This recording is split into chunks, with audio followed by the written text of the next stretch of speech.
In a world where cyber threats evolve faster than ever, enterprises face a growing challenge. How do we build digital trust while adapting to rapid technological advancements? From AI-driven cyber attacks to the risks posed by quantum computing, the digital landscape is shifting at an unprecedented pace. All right, imagine a world where you've got real-time social engineering happening using deep fakes because of the speed that a 5G or beyond provides, with the computing power that a quantum can bring in, and looking at an attack surface which is exploding because of IoT and beyond. That is the future that we are all heading into, right? In certain closed circles, there is actually a term given for this. It's called the digital storm. With cyber threats evolving, enterprises must move beyond defense and build trust. A structured approach anchored in authentication, access control, and transparency ensures resilience against social engineering risks. With technology, we can always measure the KPI and it can be always have a consistency. So in this case of establishing the trust, of course, it has to start with identification, right? And after that, we have to do some sort of like an access control, which is identification, then we allow access. After that, we'll be able to protect whatever the data and communication. And finally, there is an audit. So these are the 4 key elements in order for us in Tenaga that we measure how to establish trust. Once those strategies are in place, we can actually minimize the impact of vulnerabilities as well as social engineering. The future of digital trust depends on how well enterprises navigate the growing complexity of cybersecurity threats. Whether it's preparing for deepfake-powered attacks or implementing zero trust frameworks, organizations must be proactive rather than reactive. So, how are businesses in Southeast Asia adapting? What strategies can enterprises adopt to secure their digital future? This session was recorded at AIBP Insights as part of ongoing discussions on strengthening cybersecurity resilience across Southeast Asia. Please enjoy this episode from the AIBP ASEAN B2B Growth Podcast. The AIBP ASEAN B2B Growth Podcast is a series of fireside chats with business leaders in Southeast Asia focused on growth in the region. Topics discussed include business strategy, sales and marketing, enterprise technology, and innovation.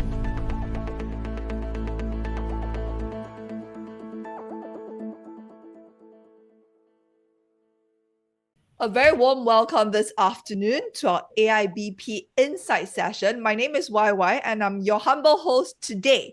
Well, what is AIBP Insights? AIBP Insights is actually a series of discussions held online which brings together a focus group of ASEAN stakeholders to discuss topics related to enterprise technology adoption in the region.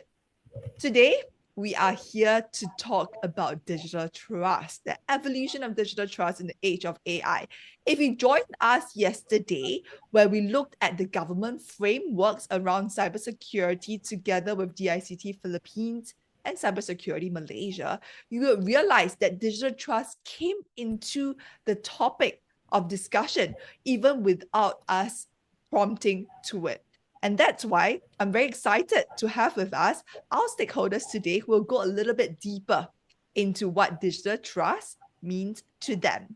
Well, why are we looking at this topic? Well, I'm not sure whether all of you are familiar with AIBP, so I'll just share a little bit more about what our organization does for the last 13 years.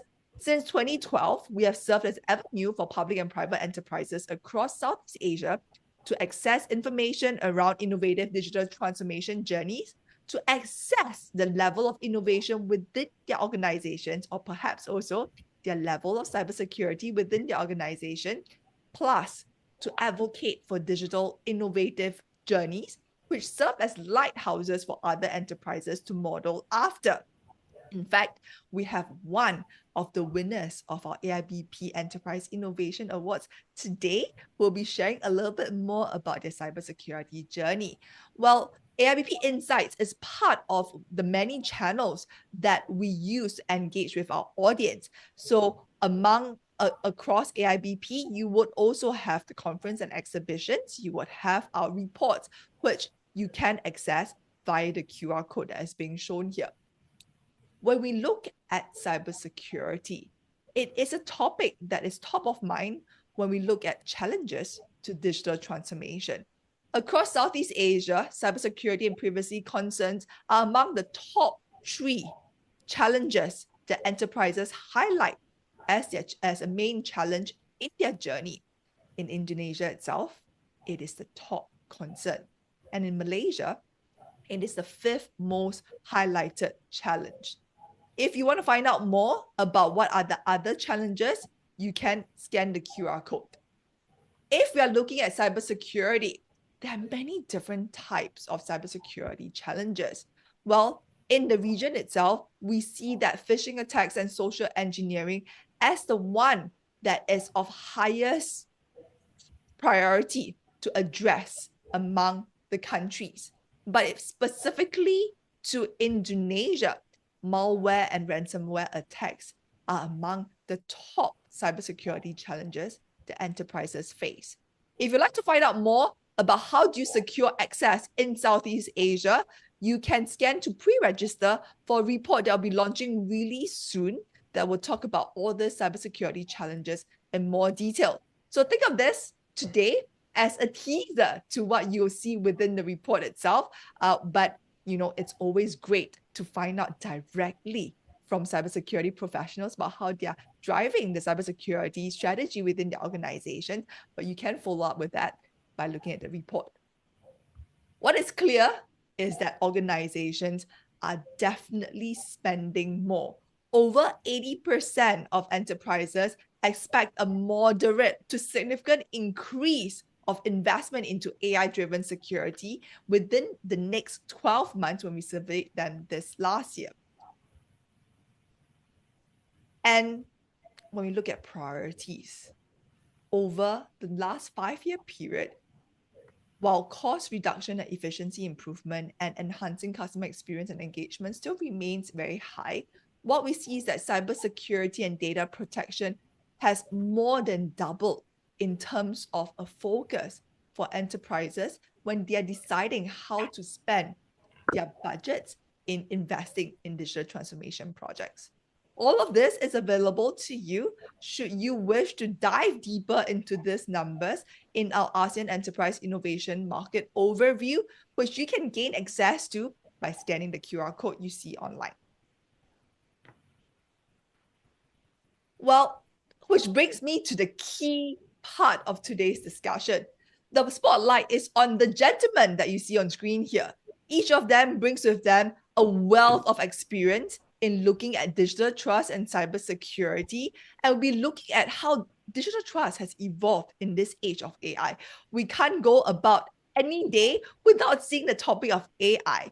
But what do this gentleman think about this evolution?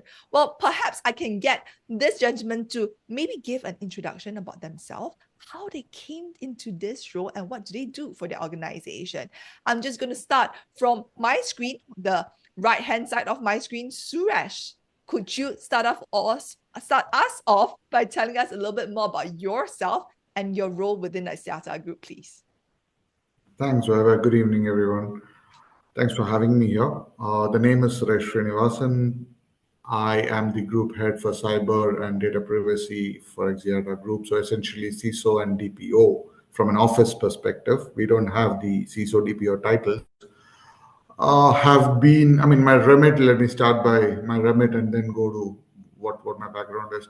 My remit is to govern and ensure effective risk management of cyber and privacy risk across the group, which includes all the operating subsidiaries and the expanding footprint. We have about, for those of you who don't know Axiata, we are a telecom and technology conglomerate headquartered out of Malaysia. We are operating right now in 11 countries across 7 lines of business, and that footprint is constantly expanding. About me quickly, have been in cyber for 24 years now. This is all I do. So I've maybe except my initial couple of years in dabbling in IT and networks and so on, I have not done anything else. This is all I've done. So, yep, that's about me. Thank you very much. Thank you, Suresh. I think you make it sound like this is your entire life, and perhaps then we can direct all the questions to you later, especially the hard ones, since you would be spending the most time in dealing with cybersecurity threats in your job role, right? But Suresh, since you started us off, who would you like to hear from next? Azril, my good friend. Azril, over to you. Hi, good afternoon, everyone. This is Azril from Tenaga Nasional. So, TNB is actually the largest electric utility provider in Southeast Asia. I actually joined Tenaga or TNB in 2015. My role actually is actually focusing on the TNB new business, which is energy transition that include grid, smart grid, solar, EV, and customer experience. So in Tenaga, we kind of like a divide the operation between enterprise and as well business to business and business to customer. So I really focus on the B2B and B2C for Tenaga. That's about me. So while Suresh focuses his whole career and his whole life around cybersecurity, Azril, you wear many different hats. So any kind of new business, any kind of customer experience, it's all on you. Yes, that is correct. Okay, great, Azril. Thank you so much for that. Gifi, how about yourself? I think Gifi is a little bit frozen. That's the thing with virtual sessions, right? Sometimes we have technical hiccups. But Gifi, once you're online, please do share with us a little bit more about yourself and your role at Indosat Ooredoo Hutchison. Hi everyone. My name is Gifi. I'm from Indosat. I'm the VP for security strategy and architecture here. We have enterprise security in Indosat. We are mandated to protect the IT telco everywhere. From year to year,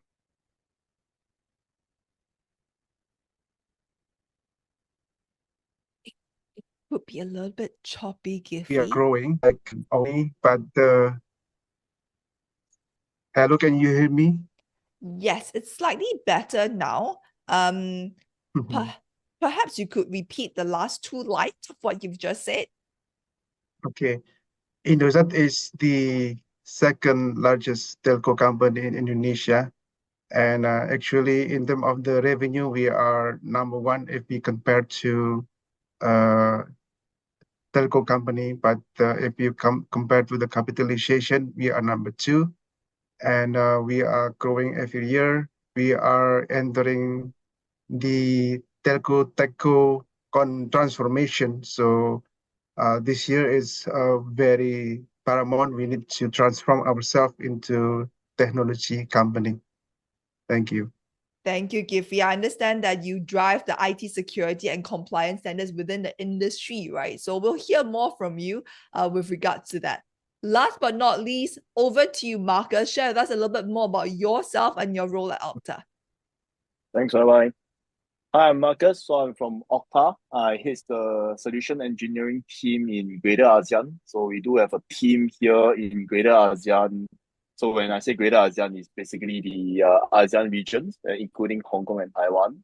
So our team is here to help customers to understand the solution. And then from there, we will kind of like architect the solutions. How does it fit into your business case? So that's my role in Okta. Been here 4 years, seen many interesting things. I think people that heard about Okta, you probably know Okta as an identity access management solution. Evolved a lot across the past 4 years. We are today's kind of like a full-fledged identity solutions. We do things like governance. We do things like privileged access. We also have the solutions to do customers-facing identity. right? So things that you are serving your customers, how do you improve the user experience, is part of the Okta solutions as well. That's my role in Okta.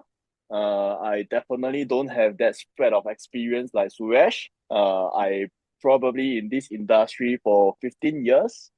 Fun fact about my experience, I started off as the little guy behind the big screen looking at logs. If you search for security operating center on the internet, you see a lot of little people sitting behind the big screen. I am one of them, many years back. That's how I started in cybersecurity. But similar to Suresh, been in cybersecurity ever since, or even before I graduated, actually, I freelance doing code analysis. Interesting part about the career life is I had touched, experienced different portions of cybersecurity. I was at a point of time doing network analysis, at a point of time doing malware reversing. So I'm kind of like a endpoint guy.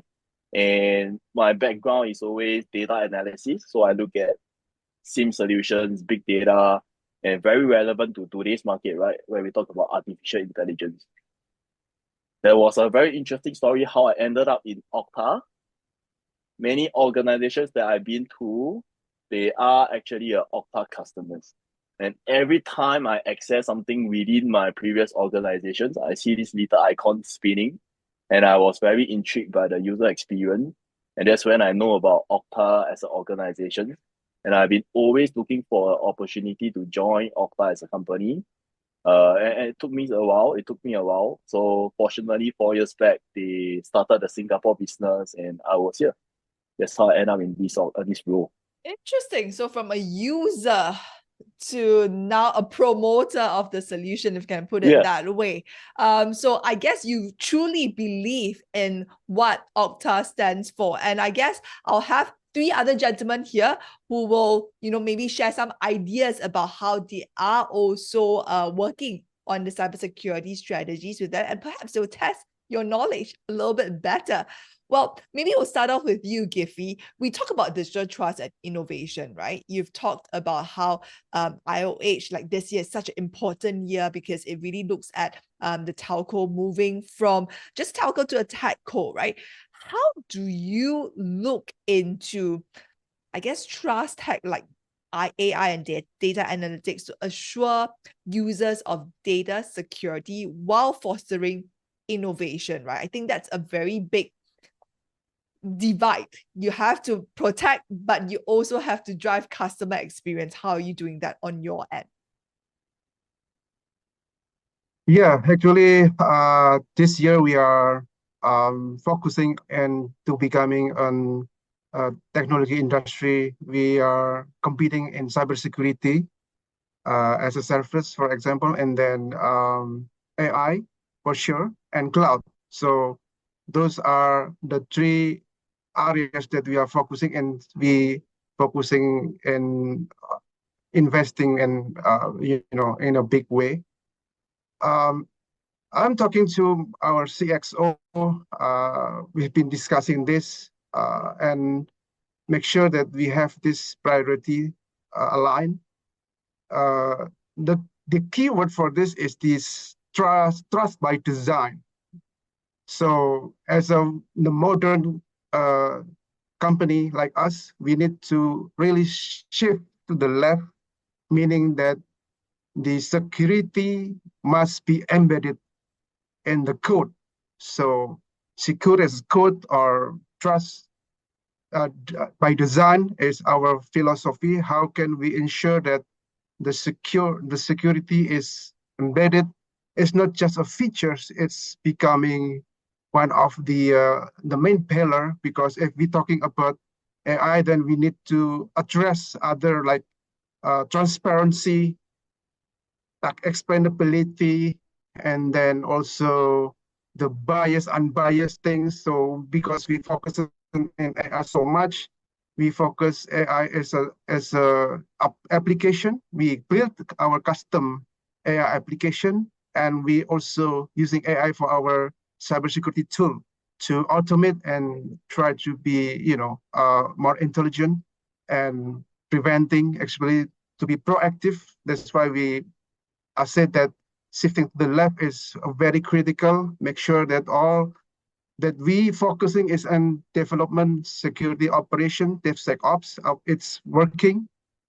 Also on the operation, traditionally like IT operation, telco operation, will be include the machine learning, AI operation also. So this gonna be our big focus, and we are working very hard to achieve that because we need to align not just IT security, but all the employee that we have, all the developers, all the engineers, all the the customer facing personnel, and later on we need to involve our customer also, right? Not just our employee, but the customer itself.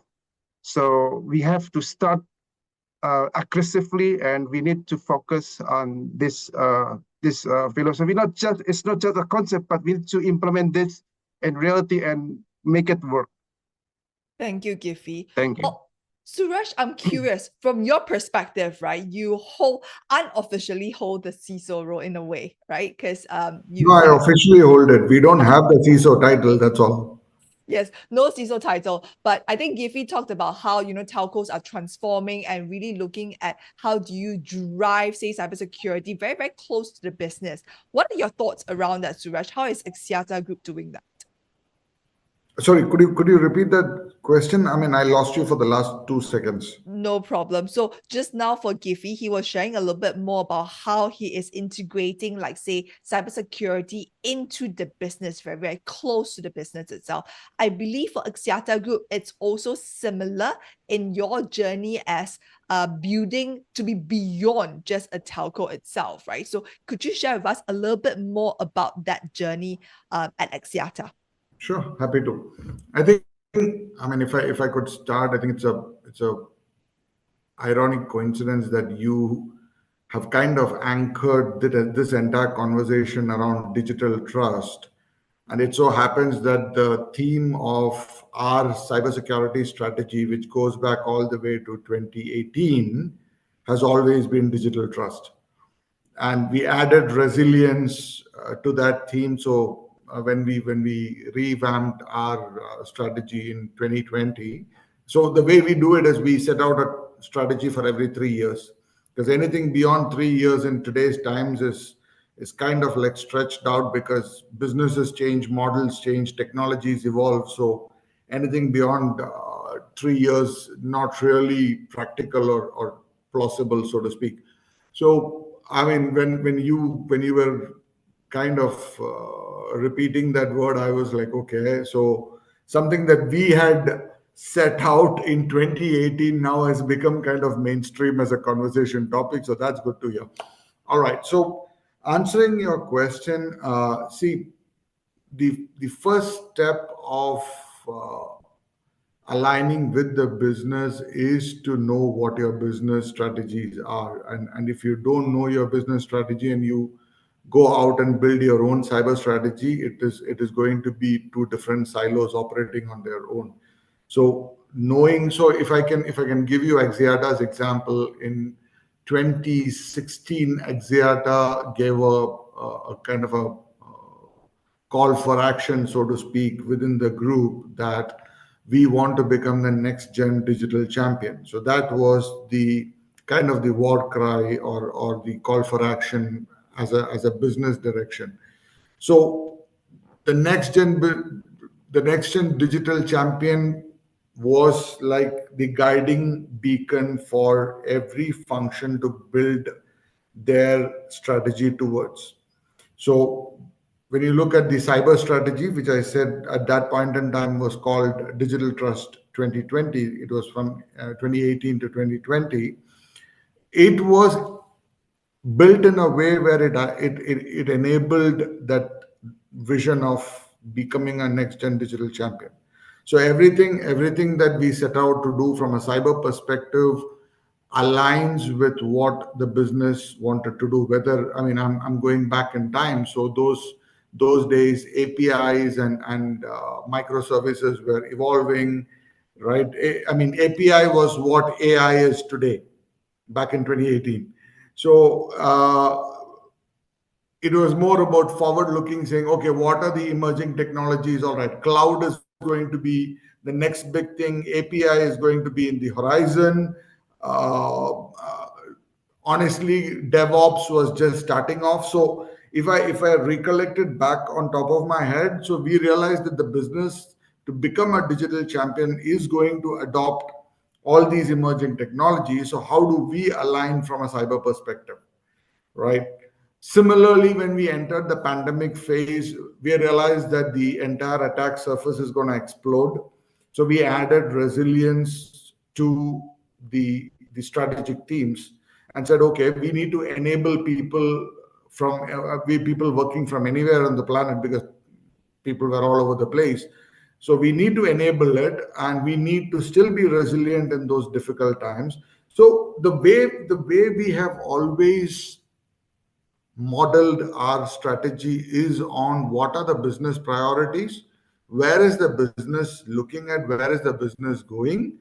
And it's not just from a technology standpoint, it's purely from a business direction standpoint, right? So I won't look at it as, okay, 5G is the next focal area. No, 5G is the technology that we are going to roll out, but what's the end outcome? What's the end game that the business wants to get to, right? 5G probably is going to the means of it. Today it is 5G, tomorrow it could be 5 plus 6G, whatever else it is.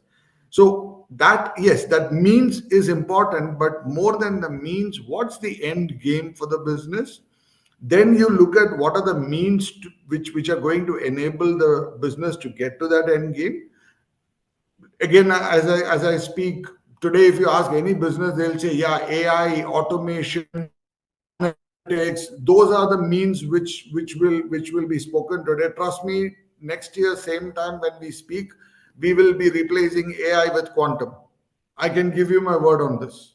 Very likely. And Suresh, you saw that when you were talking about API, you're talking about microservices. I saw Marcus smiling to himself. And then now we're talking about AI. Perhaps next year we'll be talking about quantum. That conversation has already started in some of our discussions in the region also. Marcus, in your experience, right, 15 years, how do you actually help your customers, right, really maintain the digital trust, something that Suresh has started in 2018, while really pushing forward and being aligned to the business requirements, no matter what the age is, right? Could be age of AI right now, could be age of API last time, could be quantum next time, right? How do you manage that a little bit more? Right. So I think before we go into that, right, I think there's something interesting to point out in this discussion. I think, Suresh, you mentioned a very good point. Technology changed very quickly. One of the reasons why I was so intrigued about Okta as an organization is because Okta is built in the cloud, on the cloud, sorry. So ever since the very first day Okta was born in 2009, our founder Todd already have this vision that cloud is the way to go, and therefore Okta is being built as a SaaS services. So that's fun fact. But to your question, why? I think along the years, with my humble 15 years of experience, I've seen a lot of changes. We are shifting from the way we work, how cybersecurity have evolved, from the good old days where we have antivirus, now we have endpoint detection response, those sort of technology evolutions. It kind of like changed the way how people work. And obviously during the pandemic, we all experienced that. Over the night, people start working from home, and then we all struggle to access your internet application and those sort of stuff. One thing that Okta, one of the very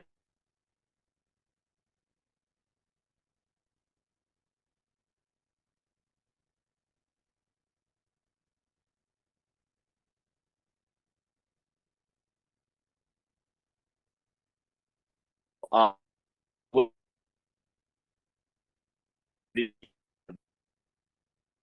don't much time on login, how you secure the users, who have access to which part of the AI data, right? So those are the things that are taken care by Okta.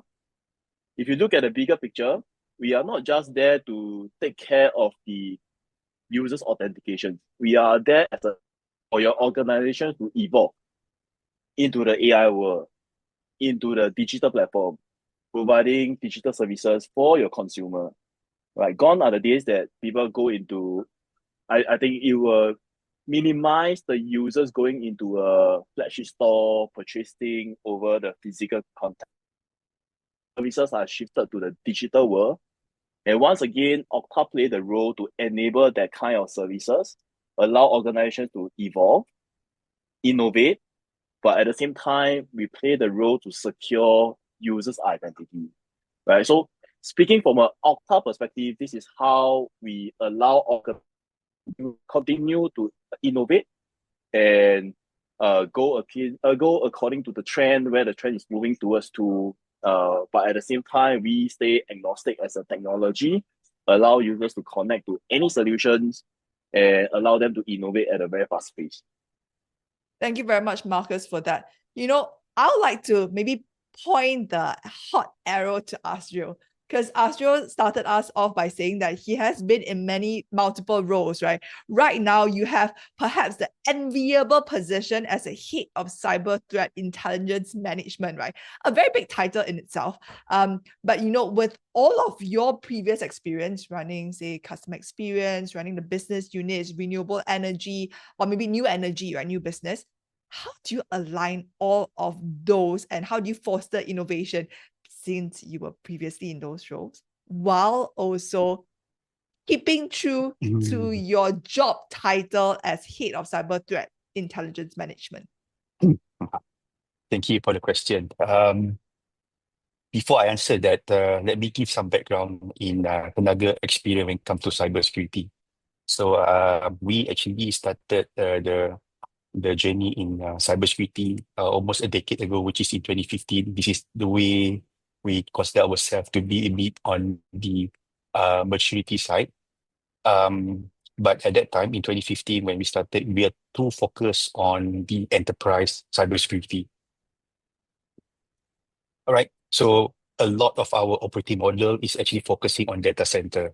We are supporting the data center in the terms of endpoints, connectivity, and so on and so forth. But I think we have a go with about 3 different CEOs, and we actually being pressured to change the way that we do business. So the business, we have to support the business in terms of cybersecurity. Okay, so in Tenaga, the way that the company define digitalization is data and connectivity. So for cybersecurity, it is our role to protect, to give security sense for data and connectivity.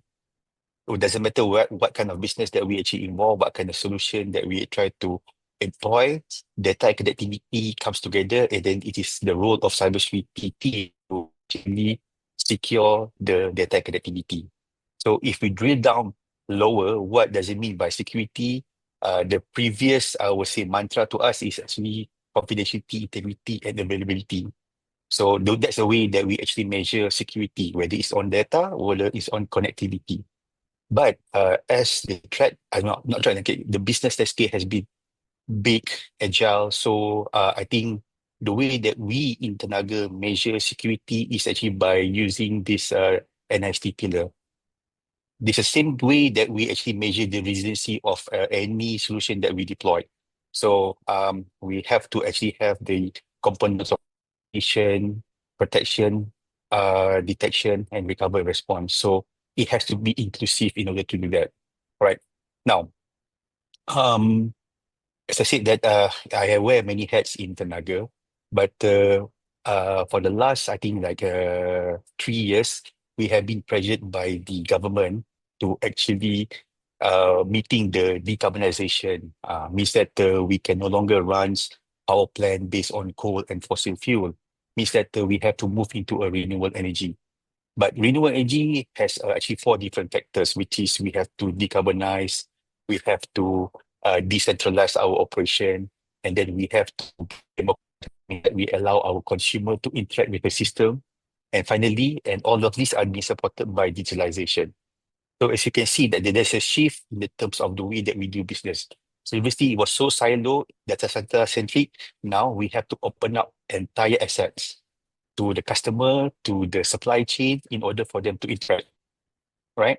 And at the same time, also, we have to actually deploy our assets like smart meters, EVs, into what we call the untrusted environment. So there's a different way of securing those assets, right? So as I said, the way that we secure is actually based on NIST pillars.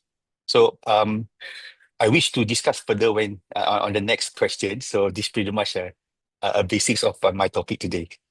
Thank you very much, Azril. Talking about many hats, right? I think Suresh also wear the hat of the DPO hat, right? We talk about transparency and privacy. What role do transparency and privacy safeguards play in fostering trust when it comes to technology innovation? You spoke about quantum just now. Maybe use that as like a future scenario. How would, say, data privacy and transparency play in a scenario? Can I give you a little bit more scarier scenario than just a Do quantum? I really want to be scared? Sure, go ahead. All right. Imagine a world where you've got real-time social engineering happening using deep fakes because of the speed that a 5G or beyond provides, with the computing power that a quantum can bring in, and looking at an attack surface which is exploding because of IoT and beyond. That is the future that we are all heading into, right? In certain closed circles, this there is actually a term given for this. It's called the digital storm, right? So it is brewing. It's pretty much in the horizon. Some of it is already here. Some of it is like just setting in. But imagine a setting where all these technologies are full blown adopted, and the kind of threats and risks which can come out of it. In that kind of an ecosystem, transparency becomes extremely important, because one of the key risks, I was answering to a gentleman who had put a question in the chat here, saying what are the threats that I see from AI.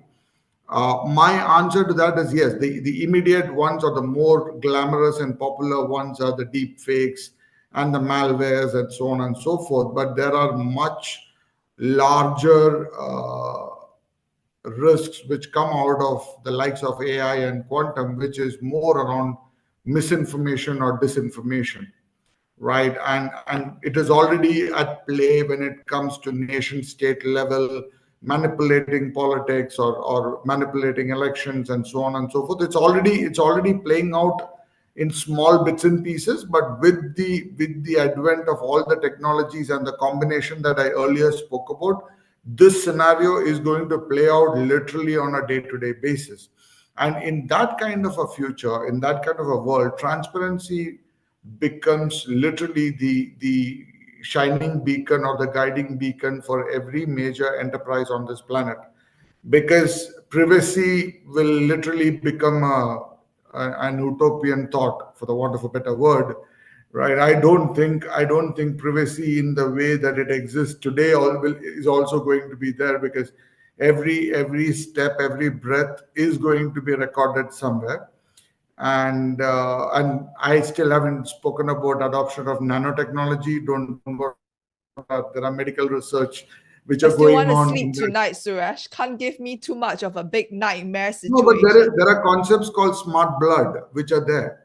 Now, if you look at the application of all of these technologies in day-to-day life, what do you then expect from enterprises? You expect transparency, right? You expect ethics, you expect integrity. These are some of the fundamental principles people will start expecting from service providers or large businesses and so on and so forth. So from a brand and a reputation and credibility perspective, transparency is going to be one of the key pillars. This is keeping aside the ESG factor and all of that. So I'm not getting into the theoretical or the more conceptual side of it. I'm purely talking uh, how it is perceived. If I'm an individual, how would I perceive, right? If I'm going to, let's say, a Cellcom to buy a SIM card, should I buy Cellcom or somebody else will probably be dependent on more than what offers am I getting? What is Celcom as a company stand up for? Are they a transparent organization? Are they an ethical organization? They have good business practices. So a lot of other things will start coming out. Can I be rest assured that my conversations and my call data records are not being viewed by anyone and everybody within my service provider ecosystem? Or if I go and pay, let's say, 500 ringgits in the, I can get somebody's call data records for the past 5 years. No, these are scary realities which exist, and these are the factors which drive the angle of transparency more and more. It is essentially about coming forth and being transparent about where we capture your data, what we do with your data, and where we plug you out, and how long do we keep that data for, how responsibly are we utilizing. And I'm now speaking as a DPO. I'm keeping my cyber persona aside for a second, right?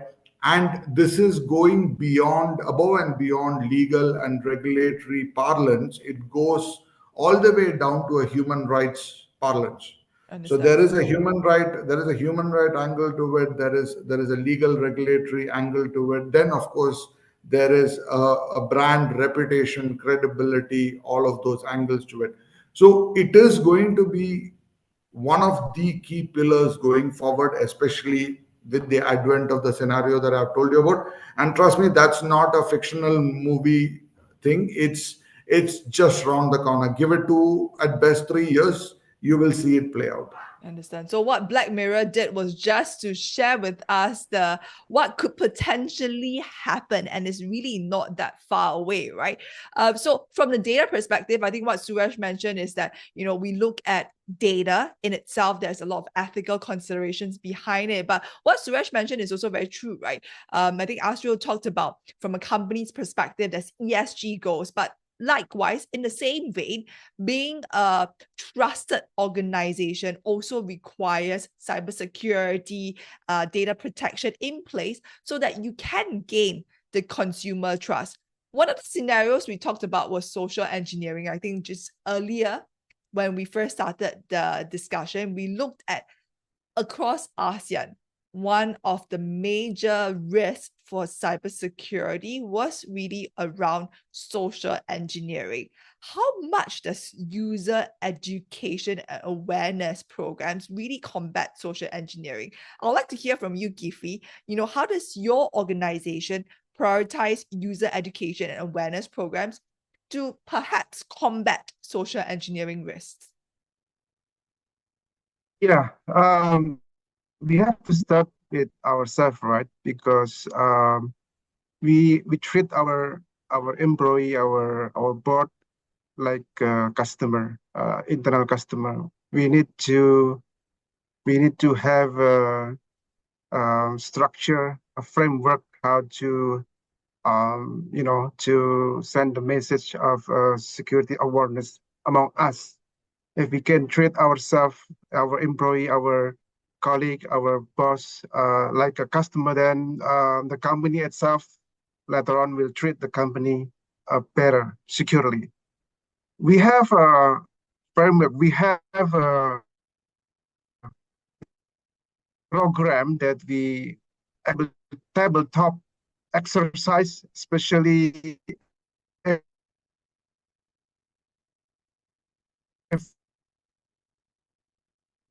we dealing with the cybersecurity incidents. One of my has experience somewhere else, so sorry, Gifi, you may have to repeat the last two lines because we can't hear you. Somewhere because we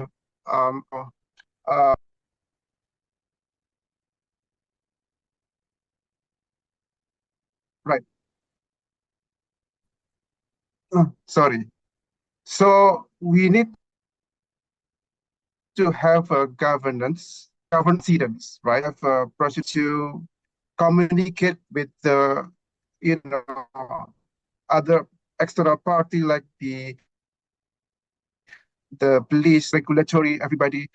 How can we answer what to disclose, not to disclose, and how to respond quickly, how to contain, how to learn from the incident, and then how to get better. And then for sure, we need to reflect this efforts to our customer also, right? If there is customer being, spam or phishing, we need to ensure that our technology like SMS or our data is free from phishing. We protect the customer from phishing or spam, email spam or SMS spam with our technology. So the customer, the churn rate it's lower and the customer loyalty is higher. And then the customer we can sell other products to our customers so they are trusted. I imagine in the future, because we here in our company try to create a very simple tool like a dashboard. Very simple dashboard. The dashboard will tell you how we progress, right, to our management, to our CXO, to our bots, and to ourselves and to others. The dashboard will tell you how we progress, how we secure, how we resolve issue, how we resolve data privacy, how we be transparent about, for example, if we have AI modeling, how we transparent, what the AI doing exactly. We have to know using whatever platform we have, like explainable or responsible AI that explain what the AI doing. And then what is the data that we protect, whether the data is what we share. So those things must be clear and easily accessible. Everyone can see it. The board understand. Not too complex, not too, with a lot of jargons. Remove that, make it easier. If this is successful, we do it inside in our organization. That means in the future, we can do it also to our customers. The customer can transparently know what they get. The services, the data, the voice, the product application. They know what they get, and they also, they know that the data privacy being protected. So if there is an incident, security incidents, they are being alert fastly through automation, through AI, tools, everything. And so the loyalty, the customer acquisition is higher. In the end of the day, our revenue is also will be impacted, right? So that's my thing. So the human factor becomes very important, right? So whether it be like being able to explain how their data is being used, to like if something happens, if a breach happens, how do you communicate that as quickly as possible? Those are really what is important in driving IOH strategy, right? So Giphy, I think you've shared a bit more about how you're really managing social engineering risks and some of the other risks around data that you've mentioned. Well, Azril, if I could go back to you, right? We always say that you're only as strong as your weakest link, right? And you started today's discussion talking about how TNB is actually the largest utility player in Southeast Asia. I believe you have more than 11 million customers and probably over 35K employees. So that's a lot of different stakeholders that you have to manage, right? How do you utilize, let's say, threat intelligence to address human-centric vulnerabilities, right? Because humans, we have our own fallacies that we have to take note of. How do you manage that? Yeah, thank you for the questions. I think when we talk about threat intelligence, right, a lot of people have a very misconception what we call when it comes to. So in cybersecurity in Tenaga, the way that we define intelligence is actionable items. The intelligence can go to our system, it can go to our stakeholders, our business users, but intelligence also can go to our customers. So the way that we describe intelligence is actionable item. What can the business user act upon once they receive those information, those intelligence. So in Tenaga, the way that we operate the intelligence, we divide into four groups, four categories: strategy, tactical, operation, and technicality. So technical, it will always go to the security IOCs, cache, viruses. Those are technical intelligence. In TNB, we also have a strategy intelligence. This is where that for every new businesses that we actually ventures to, especially it's a digital business, we have to put cybersecurity as a part of the business risk. So actually play a very major role in decided whether those strategy has a threat as a risk, a cybersecurity risk, and this risk needs to be actually addressed. So the way that we look into this risk is actually how do we actually manage based on the CapEx and OpEx. But the point is in Tenaga, cybersecurity showstopper, we have to enable it. Means in other words that it is my task to secure the unsecure solution. So yes, but actually we actually depends on intelligence a lot when making a decision, especially when it comes to detecting vulnerabilities and as well as social engineering, you mentioned before. But if you look into social engineering, right, a lot of people thought that social engineering only focuses on human, but social engineering also can happen to a system. As an experienced pen tester and compromise assessment, we can always treat a system to get some privilege escalation. We can always inject a malware or a code to tell them, look, this is the way around. So it is also a form of system. But strategically, how to address social engineering when it comes to threat intelligence is actually to understand how does attack actually work. But the fall down or the strategy to actually address this issue is similar to how we address social engineering with human, which is to actually to establish CSP is trust, right? So typically a human, when we want to trust someone, that we have to understand them. We have to verify, okay, that is Azril. And then after that, you actually evaluate other properties, whether he is this guy working in Tenaga and so on and so forth. So that's a level of kind of like a verification. So this is the same thing we have to actually drill down for, a cybersecurity type of, verification. However, I understand that a lot of companies, they prefer to use awareness, governance, policy to actually address social engineering. But from my experience, that kind of like a control is never really kind of like effective. In cybersecurity, they got three types of control. There is a physical, there is technical or logical, and another one is what we call the administrative. Administrative always focus on policy, which is to govern human behavior. So it is my goal to actually translate those physical and administrative controls into into a logical control, which is technology. Because with technology, we can always measure the KPI, and it can be always have a consistency. So in this case of establishing the trust, of course, it has to start with identification, right? And after that, we have to do some sort like an access control, which is identification. Then we allow access. After that, we'll be able to protect whatever the data and communication. And finally, there is an audit. So these are the four key elements in order for us, not for us, in Tenaga, that we measure how to establish trust. Once those strategies are in place, we can actually minimize the impact of vulnerabilities as well as social engineering.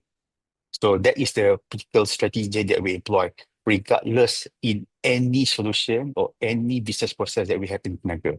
Understand. So Thank even you. like the human factor part, when you talk about the administration and governance part, Correct. you will put it into a technology Correct. form, right? So Correct. it's easier to administer. Correct. So for Okay. example, let's say our customer, they come to one of our physical store. Previously, when we want to verify them, we ask them, can I get your IC or something like that? Now we employ a solution like eKYC. I think maybe Okta, other identity management company, they have what we call customer identity access management. So this is the technology that we use. We try to move from a policy-based, human-based manual into a more technological. So with that, we can combine between threat intelligence and AI to give more higher percentage in order to manage those vulnerability and also social engineering. Understand. I think it's a perfect time, right? I think Azril has mentioned, like for Marcus at Okta, right? How do you address the human factor in cybersecurity? Is it through maybe some of the ways that Azril has mentioned? Yeah, 100%. So, one of the key focus of Okta is number one, ready to stay technology agnostic. So, allow organizations to be able to adopt any services. So, in the likes of AI, in the likes of when you have like Azure, when you start to have a suppliers, you have your B2C kind of customers that you need to manage. You are able to use this kind of platform to start to innovate. So that's our number one goal. The second very significant role that Okta plays is to ensure the right people have the right access. That's our very key significant roles that Okta play. And if you think about that, right, that's how we ensure the human factors of in terms of cybersecurity. Number one, we change the user experience. Gone are the day that we are using password to authenticate. And we all know that password is not safe, right? It's something that is a knowledge-based authentication. You could know my password, you could guess my credentials somehow. And like Suresh mentioned, quantum computing is coming up. In the good old days, it could take 90 days, 180 days to break a 16-character password. But today's, with all the AI technology, I think it's a very different threat landscape. Now, when we move into user experience, such as using technology like biometrics authentication, FIDO authentication, it not just only change the user experience. Obviously, there will be an improvement. Users don't need to remember password. If you're every day, you should have experienced something like this. If you log into your mobile phone, facial recognitions, and you have access to the different application you have on your mobile, right? Imagine that experience translate to your enterprise application. It could be your email authenticate. It could be accessing your email. Could be when you log into your HR system to apply leave. Those authentication can be quickly moved into a passwordless kind of concept, and you immediately remove the risk of password. That's one. Now, with this concept, if you expand to the different type of users, it could be your consumer, it could be your B2C business, it could be your supplier, right? And you start to have a lot of level of control how you want to authenticate this group of users. If your supplier, if you don't do business with, example, China, if you don't have business in Singapore, for example, are you then expecting your supplier to access your services in a region like Singapore? Those are the things that you can actually use a solution like Okta to control. And at the same time, because we are one of the largest identity provider in the world, we probably handle about 200 billion authentications per day.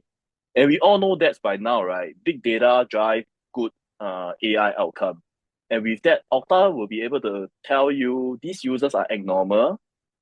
And should you then introduce additional frictions for this particular user's experience, right? It could be things like instead of just authenticating with your biometrics, now I will send you a OTP, right? Just to make sure you are right, because somehow you are authenticating from a new devices, you are authenticating from a not so common time that you have shown in the previous experience.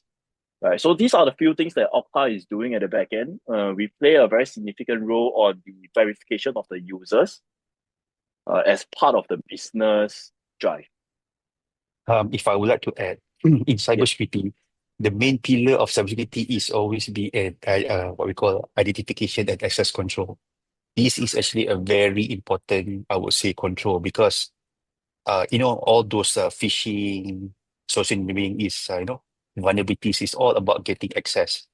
But to actually, I mean, in the most easiest way is actually to buy the credential from the dark web, in order for you. Some system, they just simply use username and password. So if you have a very solid program in terms of IAM, identity access management, whether inside your enterprise or your customer, I think you can always reduce 50% of the attacks. Because the most important part, because I'm an experienced compromise assessment, the first thing that we will do is actually to gain access.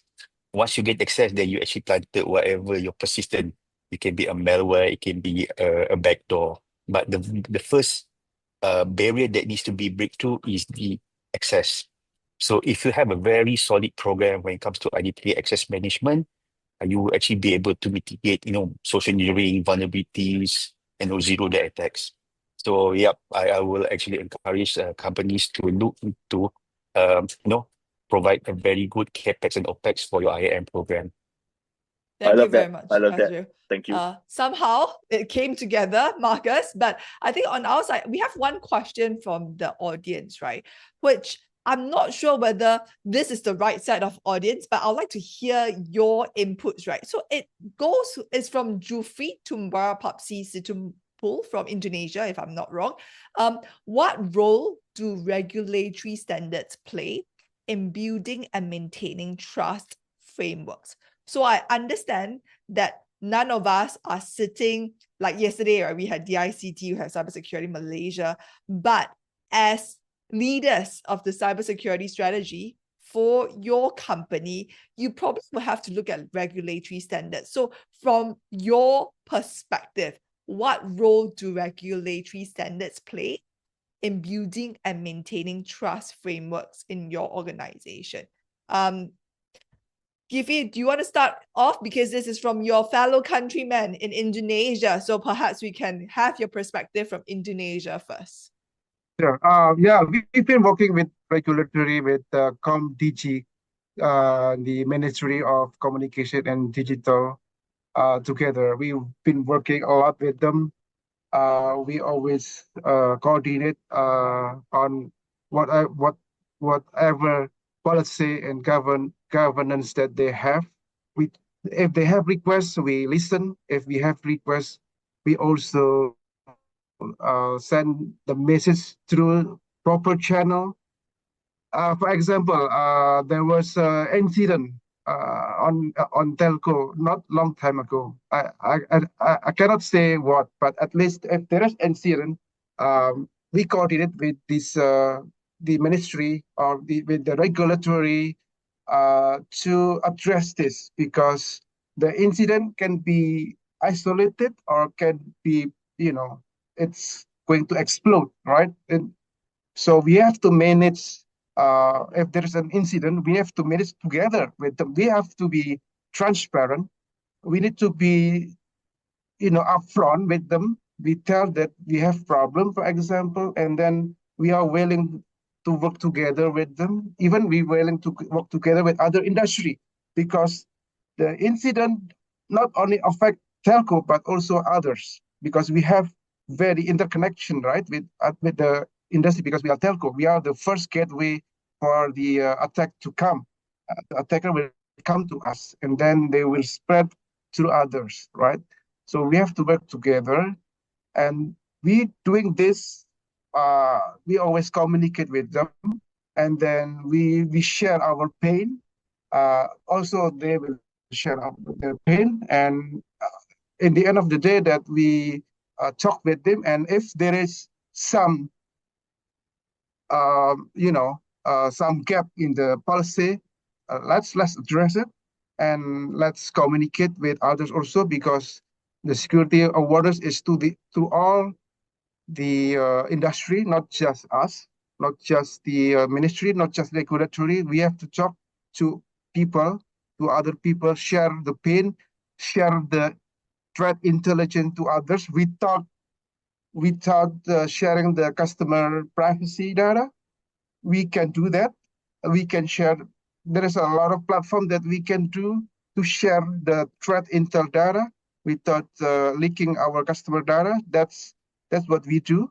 And then also we work together. Like if they have some attack to their side, we can send alert. Also, they can send alert to us. So this is a collaboration. Today is about collaboration. We cannot hide our problem. We have to be transparent. We have to be brave upfront. We have to be, we have to work together, and then we acknowledge that acknowledge the mistake, and we correct it, and then we prevent it in the future. That's how we work together with the regulatory. I like that accountability. Thank you very much, Ghifi. Well, Suresh, for you, your job is a little bit more difficult, right? Axiata has interests in Malaysia, Indonesia, Sri Lanka, Bangladesh, Cambodia. Each country has its own regulatory It's not that standards. simple. It's not that simple. Even more complex. I'm in 11 countries, not the 7 countries you Oh, spoke about. wow. Even more countries. Tell me more. Yeah. So how do you run my digital business has got operations in Japan, South Korea, India. They are expanding into NAM. So yeah, so the geographical complexity is, if I do a vertical horizontal, the geographical complexity is more of the horizontal. I've then got the lines of business. So I've got telecom, I've got infra, I've got fintech, I've got a digital bank, I've got digital business. So they all have their respective industrial sectoral regulations. To answer your question, Azril and Giffy kind of touched upon it. See, for me, regulations are great safety net to have. All right. So I don't think regulations by intent or by principle are meant to be roadblocks. Regulations are meant to be safety net where it typically gets into a gray zone, or where it typically gets into a kind of a conflict zone, is in the enforcement of it. So if regulations and laws are enforced with the right spirit, in the right intent, they are wonderful safety nets to have for businesses. Now, whether it is cyber privacy, license to operate, uh, anti-bribery, anti-corruption, I'm talking regulations in general first. Now, if you look at the regions we operate in and the lines of business we operate in, or for some strange reason, Southeast Asia and Southeast Asia is becoming the most regulatory friendly market when it comes to cyber and privacy in the last 2 3 years. Every country suddenly wants to have their own privacy and cyber act. I know for a fact that Cambodia is now considering a draft of their privacy law, and there is a cyber act similar to the Malaysia Cyber Act, which is also in draft stages in Cambodia. So all these are great because it's an acknowledgement of the governments, the respective governments, that adoption of technology is growing, and it needs guardrails and guide rails to be done in a responsible manner, and not just do it like a west, which was the case till some years back. And that is now shifting. It's more responsible, it's more thought through as adoptions, and that is a reflection of the country's image as well, similar to how I earlier spoke about the enterprise brand reputation and credibility. Nation states also have a reputation and a credibility to live up to. Simple example, the honorable Prime Minister of Malaysia wants Malaysia to be a data center hub. Now, to become a data center hub, Malaysia needs to project itself as a responsible nation, handling data in the right manner. There are relevant security controls around it, privacy controls around it. So it projects to the world that yes, Malaysia is a nice or a safe destination to come and invest in data centers and emerging technology. Same goes for Indonesia, same goes for Thailand. So I think it's the same principle. It's where it differs when it comes to a policy enforcement in an enterprise versus a regulatory or a legal enforcement in a country is in the enforcement itself. The nature of enforcement and the gray zone which exists, because every law is all about interpretation, right? Law is never spelled out in the way it is meant to be. It That's is why we have written in one way. lawyers. So regulations are the same. So because it is all subject to interpretation, there is a huge gray zone which exists. Even in cyber, whether it is, I'm not going right down to the technical level of it, because this needs to be looked at a much macro level. Then you apply it on any technical event or incident or assessment or whatever, it will remain the same. So for me, I mean, to conclude and summarize, I would say regulations are required for all the reasons that I've said. I think it's probably overdue that cyber experts start understanding and interpreting regulations and laws better. We need to start becoming lawyers. Let me put it short and sweet. And maybe take away some of those jobs of the lawyers. But Marcus, anything that you like to add to that? Yeah, I mean, obviously, I don't have an organization that I can share how does it affect our trust framework, but I do deal with a lot of the regulatory across 8 regions. I don't know how Suresh survived 11 countries, but the 8 regions is enough for me to kind of like get a What if I tell experience. you, Marcus, that before this, I spent a decade with Vodafone handling 32 markets. Oh So my this God. is considered a third of Yeah. the stress. So slowly. Okay, I hope I don't need to do that. But yeah, this I think across these different 8 regions within ASEAN, this regulatory is pretty interesting, especially like in Singapore. If you look at the regulatory, how they kind of like, I mean, end of the day, the regulatory is to minimize the risk, help the organizations to have a guideline to minimize the risk. That's how I see it, right? And specifically on the identity portion, regulatory like Singapore, I think not recently, but about 6 or 8 months ago, we kind of like mandate any transactions, any application or services that involve transaction need to have a digital token, digital authentication. And it makes a lot of sense. I mean, coming from a cybersecurity background, it makes a lot of sense because if you look at today, how the threat landscape has evolved, a lot of our fellow Singaporeans have been victim of scam, how they transfer money, how money got transferred without their acknowledgement. These regulatory actually help to safeguard and prevent a lot of this kind of scam that is going on, right? So I think, I mean, obviously from a product perspective, we need to go through the regulatory, read through all the compliance and stuff. It's tedious, but I think it's very, very relevant when it comes to designing a solution for organization, working with prospect customers like you guys. All these regulatory give us a very good baseline or guidance on how the best practices should be. I think those are great points, right? And I think we are coming to like the last 15 to 20 minutes of today's discussion, right? I'd like to tap on your collective experience.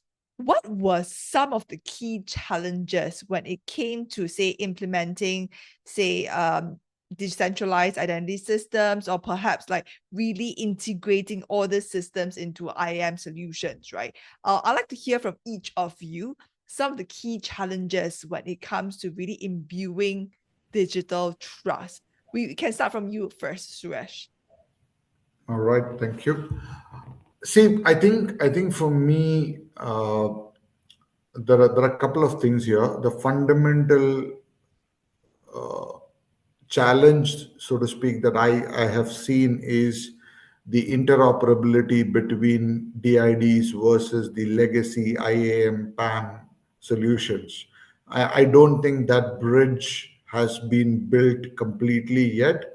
So they still do operate as individual islands or individual solutions or technologies, and that bridge between the two needs to be built. So that interoperability, according to me, has to be the first major challenge.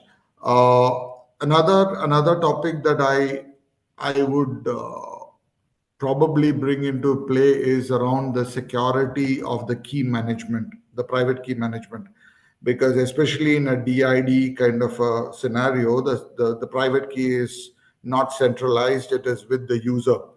So what exactly happens, and the recovery of that private key is almost next to impossible.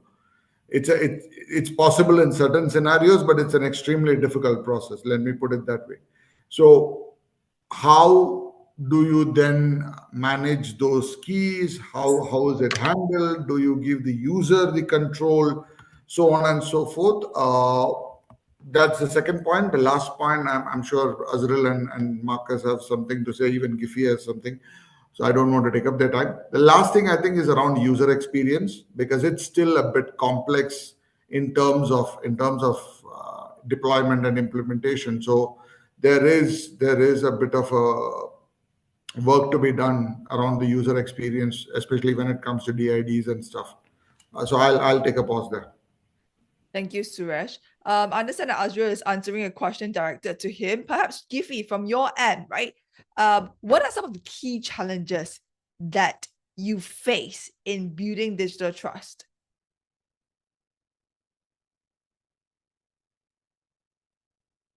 Sorry. Actually, can you hear me? Yes, we can hear you. Yeah. Can you repeat again? Sorry, because I kind of break like in 2 seconds. No worries. I think we are wrapping up today's discussion. Yeah. I think we've talked about like what are some of the scenarios, what are the ways that we can deal with specific say threats, right? But in your experience, what are maybe the top 3 challenges that you see when it comes to building digital trust within the organization? Well, the trust must be transparent. We need to be able to explain whatever we have, right? Our tool, security tool, our application, AI application, everything. We need to explain if there is question, because again, I can give example like my AI apps. If they can prevent threat or malware or even frauds, we need to explain what is the tool is doing, right? Because if we got alerts and we don't trust, we just simply ignore it, right? We don't trust, we don't want to use it, we need to build, need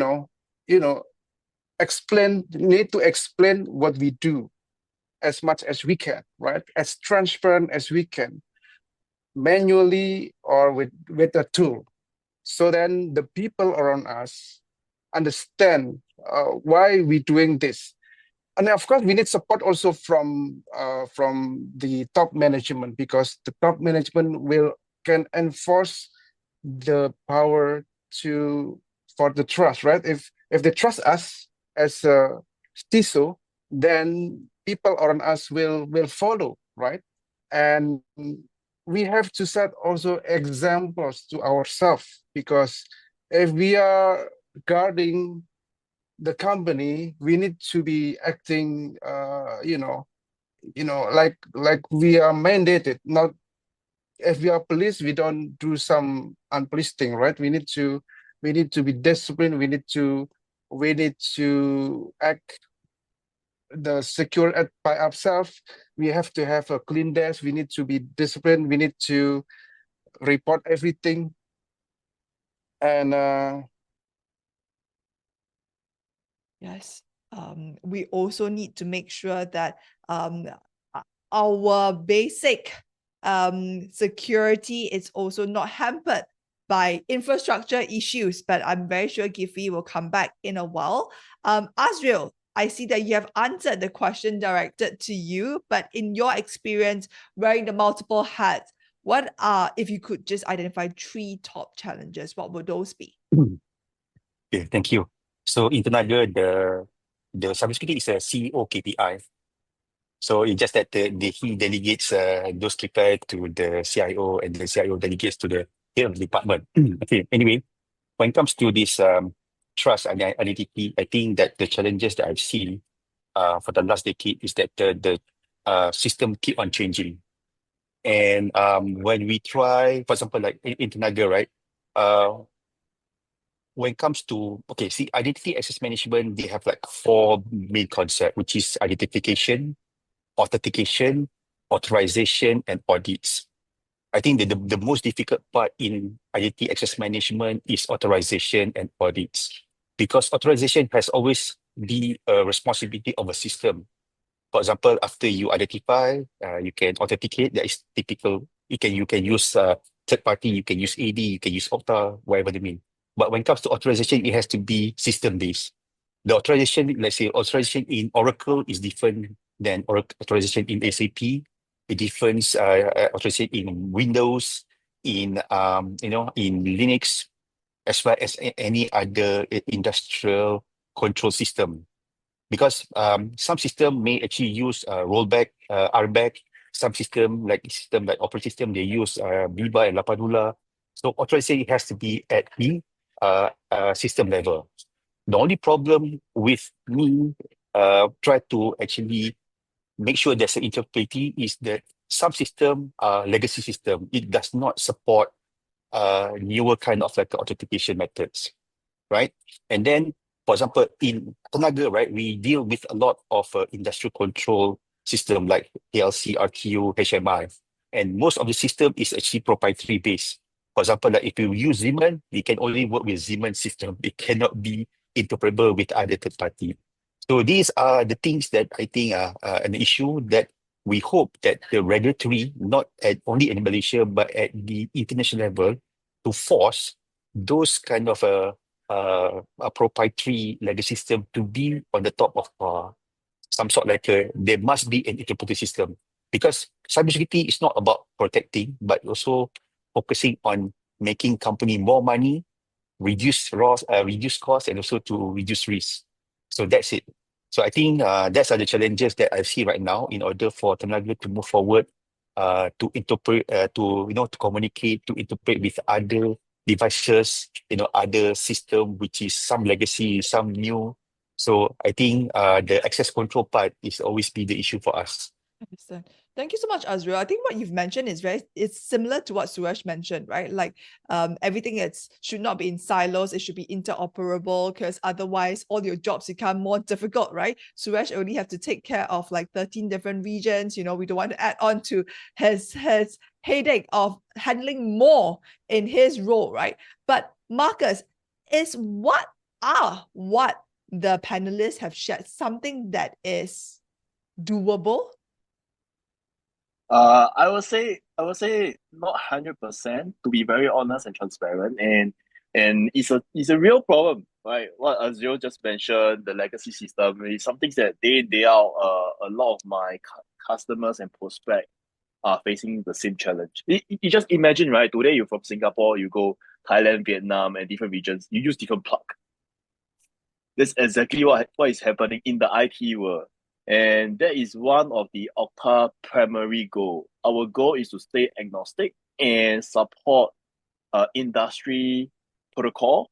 In the identity world, we call them the Federation Protocol. So we want to ensure we stick to the industry protocol.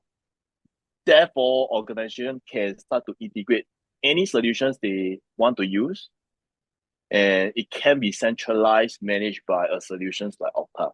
Now, coming to those legacy one, we try as much as possible to help organizations to onboard and have this kind of hybrid system. You have the modern applications, you might have some legacy one.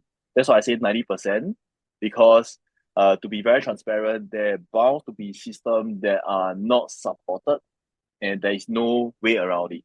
Right? Like Azul mentions, the IoT system, we probably can address some of them with integrations to some of the IoT IAM solutions. There are some integrations that we can do with them, but it's never 100%. And you will end up in situation that you probably can address 90% of the system, and then 10% of them need to remain manual or legacy. And you will start to see a transition period whereby how organizations start to modernize those applications. It could be through the means of self-development, in-house modernization, or adopting SaaS services. And subsequently, these will phase out, hopefully, right? I don't think in the next 3 or 5 years, but hopefully those legacy systems will start to phase out. And I totally agree to what Azul has just mentioned. I wish so much that the regulatory could push down things like if the system are more than 8 years, end of support, and you can't use that system anymore. And then that will drive the change of behavior, and then people on the ground will have a better life, right? We there are a lot of legacy systems that are already out of patch, and the risks are very, very high. Yeah. Understand. So Thank you. these are things that we observe. I mean, obviously, I don't run the organization, but these are things that we kind of pick up from the different conversation with the C-levels and different organizations. Thank you very much, Marcus. Well, last question. Suresh has started us by giving us the not so future nightmare scenario of quantum. I think Suresh mentioned a little bit about nanotechnology.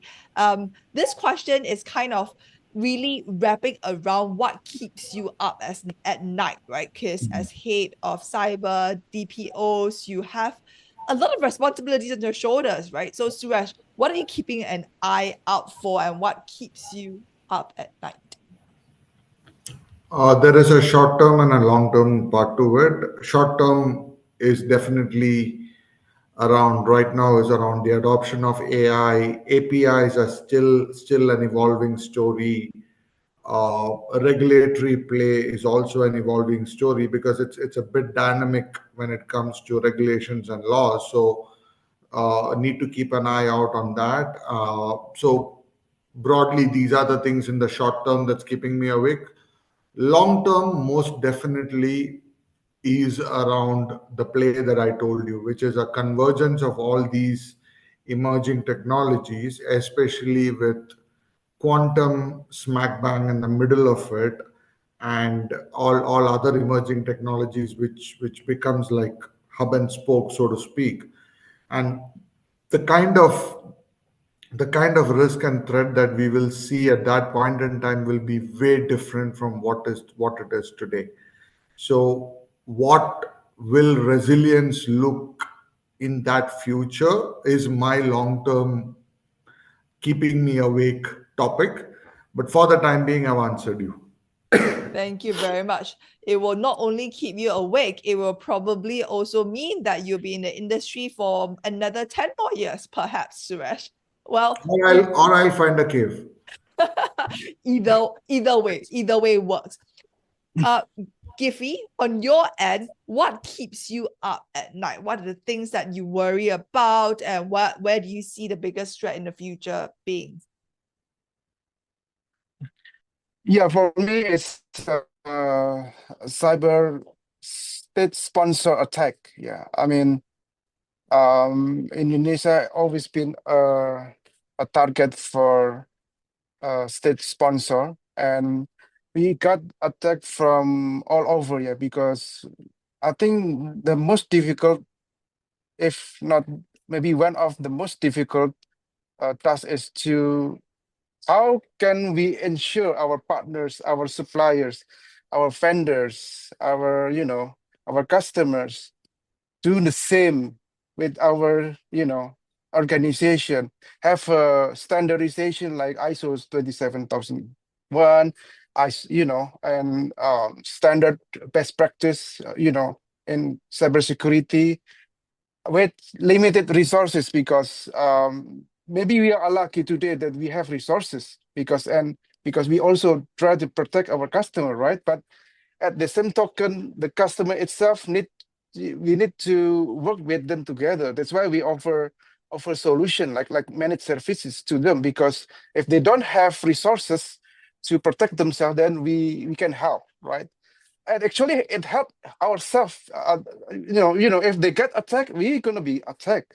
If the bank get attacked, then certainly we will be attacked. So we need to work, mutually, in business, or even together, to ensure that this state sponsor attack will not spread around our ecosystem, right? And that's keep me awake all the time, even in Christmas, New Year's, or even Yes. Ramadan. It's difficult, really. Threat attackers don't stop their work, right? Just because it's a festive season. Well, I think, Giffy, what you've mentioned, it is a collective effort. Azril, for you, I'm sure that maybe it's not state-sponsored attacks, but TNB must be a very right target for cyber attackers out there. It's the energy source of Malaysia, right? Yes, that's correct. But to me, the nightmare is not really on the state sponsor, because I believe that any state sponsor that wanted to target Tenaga, they have to have a bigger investment to do that. Anyway, for me, I think it will be the disruption of the business, because for the last 5 years since COVID-19, every time that we have a downtime on our operation, whether it is network interruption, database restart, the first thing that will raised by the C-level, especially on the retail side, will be, is there any cyber attack? So we have to establish there is no cyber attack before we can actually continue drill down towards typical network or database operation. So like it or not, any interruption has to be verified there is no element of cyber attack. That will be keep me pretty much all night up. Thank you, Azril. Yeah. Marcus, anything to add to that before we wrap up today? Yeah, of course, for me, my biggest nightmare is all these gentlemen don't talk to me after this call. No, just kidding. I guess I have a very different perspective, of course, a different worry as well. We, Okta as a company, we serve as an identity company, but if you really look into that, right, we kind of like, we are the door for all the services. So you could have the best services in the world, but if anything happened to Okta, that will mean user experience will impact. Your business will be impacted. There will be revenue loss. So my biggest nightmare is to ensure the user experience of my customers that are using Okta, and ensure we are always there for them if there's any hiccup, there's anything. I think we have a very good track record. Okta have been serving the customers with a 99.99 uptime for the past 7 years. So finger crossed. I still sleep very nice these days. Thank you very much, Marcus. Well, thank you to all that are joining us today. If you'd like to be part of our discussions in the future, not just virtually like what you've experienced today, but also in person, we have a series of activities that are planned out for the rest of 2025, including working groups that will be happening in both Indonesia and Malaysia this month and the next. We will also be doing more discussions with regards to cybersecurity, or even around data and AI, future of work, and tech for ESG. If you are enterprise and you hear what this gentleman have shared, and you like to also nominate yourself for the AIBP Innovation Awards, nomination season is open right now. Axiata Group was one of our winners for the 2024 ASEAN Innovation Awards, where they shared how they have built the Center of Excellence for Cybersecurity within Axiata Group itself. Don't forget, there will be the conference and exhibitions that will be happening in the later part of the year. In Malaysia, that will be happening in 9th and 10th of July, while in Indonesia, that will be in August on the 20th and 21st. So while I may not see you right now while you are listening to us, I do hope that I'll meet you very soon in person at one of our many activities in the region. With that, thank you very much for your time. And gentlemen, if you could, we'll just like to take a virtual picture. Suresh, if you're still there. All right. Thank you so much, Azril. Thank you. And I'll see all of you really soon. Suresh is back, so we can I'm sorry. Okay. No worries. All right. So pose, gentlemen. 1, 2, 3. Thank you for all your time. If you have any other questions, feel free to reach out to all of us and we'll come back to you. Appreciate your time. We hope you've enjoyed the episode. For more information about business growth in the ASEAN region, please visit our website at www.aibp.sg.